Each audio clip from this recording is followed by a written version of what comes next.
rehab. Yeah, I hope no. Okay, that was a trick question there. You know, just clarifying. So, how many first-timers do we have here tonight? Wow, fantastic! Give them a round of applause for being here. You guys are to be commended because you're in the right place. And I tell you what, this year I am really pumped and excited about this year. The things that we've got planned, the speakers that we have planned, the direction that KCIG is going to be phenomenal. Now, I'm just trying to figure out how to introduce this next guy. When I first got into real estate, sitting in a Rich Dad class, and I knew that that was the direction we were going to go, I heard this gentleman over to the side saying he'd been to Kansas City, he knew the Kansas City market, and the light bulb clicked on. You know, I may not be the sharpest knife in the drawer, but I'm not the dullest either. Where's my wife? Oh, is that a fair statement? Yeah. So I knew that was the guy that I wanted to come down and mentor me for 3 days. I mean, how cool is that to spend 3 days with somebody who knows the ins and outs and is a successful real estate investor. Listen, I sat at a table and listened to this guy talk about real estate without ever popping a book, looking at a note, and the stuff that he said was right on. Me and 2 other investors sat at a table one day, and he showed, looking at a deal, and I remember to this day, crystal clear, showed us how to make 5 paychecks off of 1 property. That's the kind of guy that's going to be speaking tonight. So, with that being said, here's a guy who is my mentor. His knowledge in real estate is phenomenal. His desire is to see people succeed, and you'll see that tonight. So, I want you to listen to him, give him your full attention, and so let's give a big KCIG welcome to Mr. Bill Stelling. Thank you, sir. Yeah, it was, what was that, 90 or 0? That was 08. 08, yeah. I remember that very well. I came down to spend my birthday with you guys, so that was cool. Okay, before we get started, I want everybody to stand up. Oh, you thought this was just going to be sitting. No, this is a participation class. Okay, when everybody stand up, okay, what I'm going to do is I'm going to take my hands, and when I turn my hands over, you're going to clap. So let's do this. Let's try this, okay?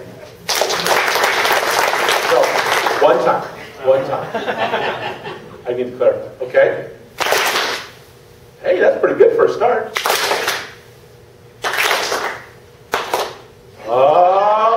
Watch, pay attention. Okay, ready? Try it again.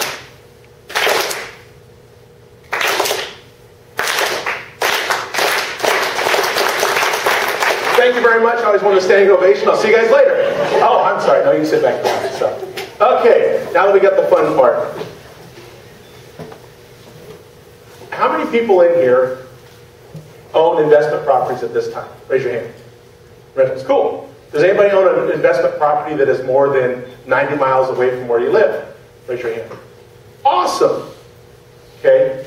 How many people are afraid to own a rental property more than 90 miles from where you live? Raise your hand. What fears do you have? What fear do you have of owning something more than 90 miles away? It's harder to manage. Okay. Why are you managing it?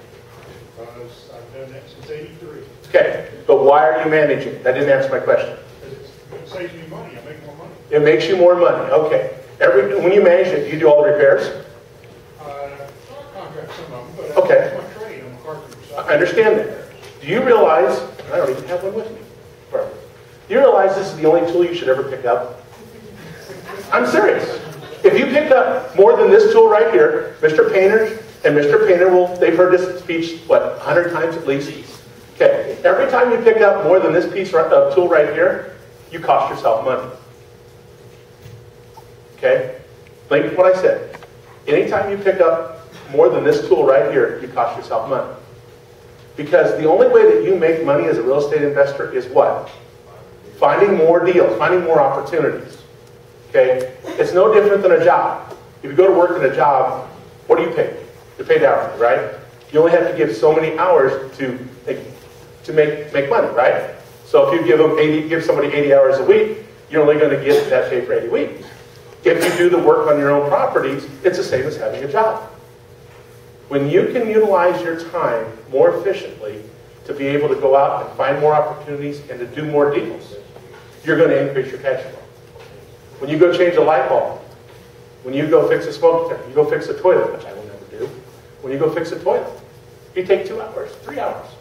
In those 3 hours, you could have maybe gone and analyzed 2 or 3 or 4 or 5 properties and found one that makes sense. Does that make sense, guys? Yes. Okay. Managing your own properties, trust me, I grew up an entrepreneur spirit. My father owned a grocery store, grew up in a family grocery business. He owned 3 rental properties. At the age of 12, as you can imagine, I was a pretty good-sized 12-year-old, I was going up, knocking on doors, and collecting rent at 12 years old. I was the maintenance department along with my brothers. We did the mowing, we fixed all the toilets, everything like that. We hated it.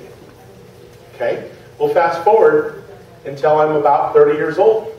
We forced him to sell the properties after about 3 years. He owned them free and clear, making good money on them. Well, you don't know what you don't know. About 25 years later, we're sitting and getting into real estate, into actually investing our own selves, and we go, how stupid were we? You know, how much was Dad making? You know, he had a management company. He never touched them. It was us that did it. We were his management company. So we learned, you know, that one sitting there right there talking, I'm never going to manage my own properties. And I don't. I have multiple partners. We have multiple properties all across the United States. And I don't manage anything. I manage to get in trouble a lot, but that's about the only thing. Just ask my wife. But no, having property far away, the biggest concern, the biggest fear is what? Who's going to take care of it? How am I going to take care of it? Okay, this is going to be a participation tonight.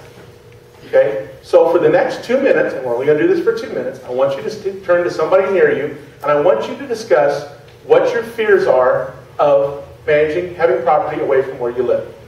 Spend 2 minutes, go and talk. It's not a break time, it's just talk to somebody near you and discuss what your fears of having that property.